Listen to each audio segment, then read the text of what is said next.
स' लोगोफोर खुलुमबाय आदै मादै आगै सिस्टार बिनानाव स' लोगोफोर दिनै टाइम पास मानासाव एसे फैदोंमोन ओमफ्राय दा लोगोफोर दा बन्द' जाथ'बाय नै दा बर्थमान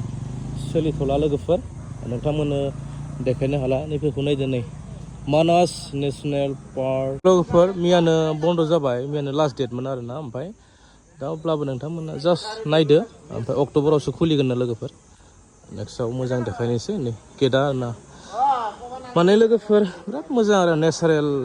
जायगालै लोगोफोर नङा होमबा लोगोफोर थ' लोगोफोर नै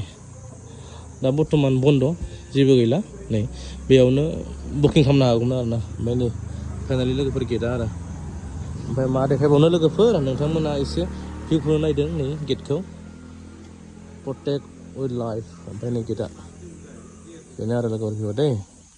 मा खालामबावनो लोगोफोर दिनै देखायनो हाला बन्द' मानास नेसनेल पार्क पुरा थान्दा भिउलै न' एन्ट्रि न' प्लास्टिक जन गाइस नै भिउ मोनसे नायनोबा ओहो गाइस नै दैमा